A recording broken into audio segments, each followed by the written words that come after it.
السلام علیکم dear students, hope you are all fine. تو اسٹوڈنٹس، کل ہم نے اسٹارٹ کیا تھا ایک نیو لیسن نمبر 6 ہم نے اسٹارٹ کیا تھا میڈم کیوری۔ آج ہم کریں گے یہاں سے اسٹارٹ کریں گے۔ کل ہم نے پڑھا تھا کہ پولینڈ نام کے ایک شہر میں آج سے 150 سال پہلے ایک پولینڈ نام کے ملک میں ایک شہر ہے جس کا نام ہے وارسا۔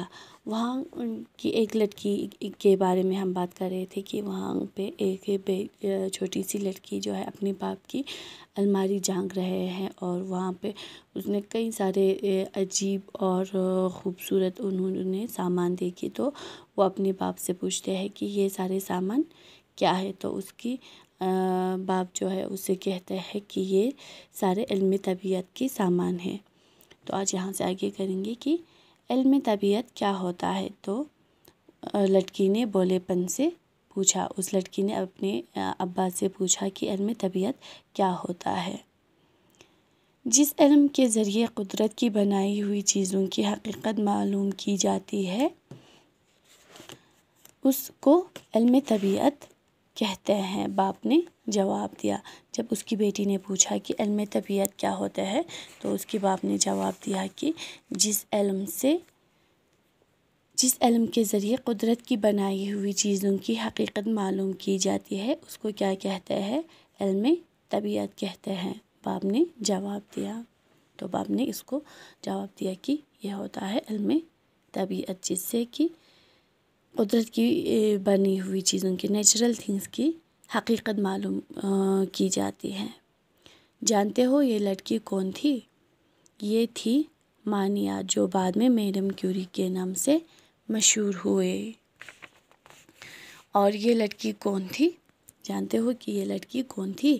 یہ لڑکی تھی مانیا، اس کا اصلی نام کیا ہے؟ مانیا ہے، اور جو بعد میں میڈم کیوری کے نام سے مشہور ہوئی۔ بچپن ہی سے اس کو سائنس سے دلچسپی تھی، لیکن غریبی کی وجہ سے اس کا باپ اسے کالج نہیں بھیج سکا۔ بچپن سے ہی میڈم کیوری کو مانیا کو سائنس میں انٹرسٹ تھی، لیکن کیونکہ وہ غریب تھے تو ان کی جو پیرنٹس ان کے فادر جو تھے انہیں کالج نہیں بھیج سکا۔ اس لیے مانیا کو ایک مالدار خاندان کے بچوں کو پڑھا کر کالج کی تعلیم کے لیے روپے کا انتظام کرنا پڑا۔ اس لیے کیونکہ وہ غریب تھے اور وہ کالج جانے کے لیے انہیں ایک مالدار خاندان میں، ایک امیر گھرانے میں ان کے بچوں کو پڑھانے کے لیے وہ گئے، تاکہ اس سے پیسے جمع کر کے وہ کالج جا سکے اور اپنی پڑھائی پوری کر سکے۔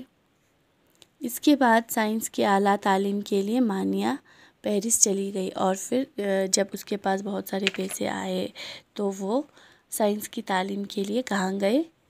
پیرس چلی گئی۔ یہاں اس کا نام ماریا پڑ گیا، اور وہاں پہ اس کا نام کیا پڑ گیا؟ ماریا پڑ گیا۔ مانیا تھا، پھر پیرس جانے کے بعد انہیں ماریا بولنے لگے سب، کیونکہ فرانسیسی زبان میں مانیا کو ماریا کہتے ہیں۔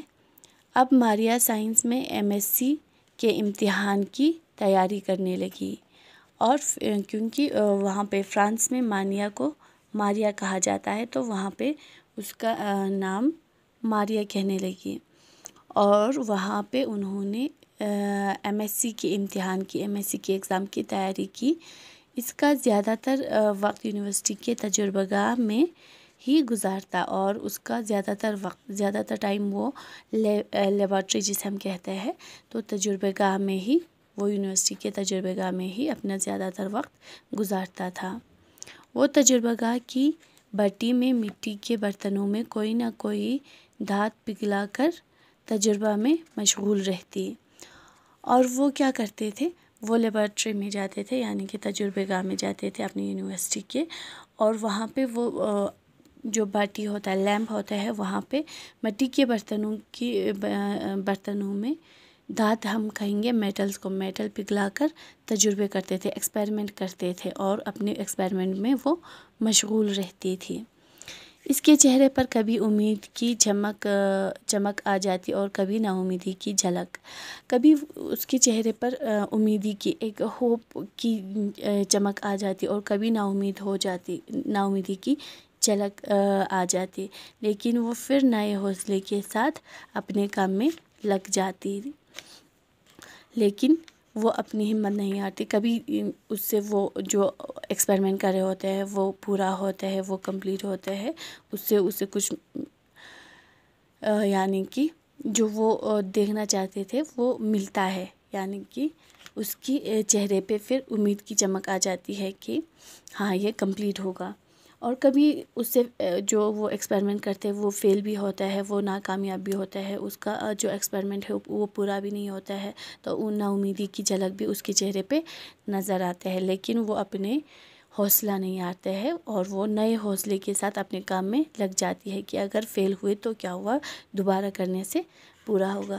تو وہ نئے حوصلے کے ساتھ اپنے کام میں لگ جاتی ہے. تو آج یہاں تک ہی کریں گے، کل اس سے آگے کریں گے. تو آج کے لیے اتنا ہی. خدا حافظ.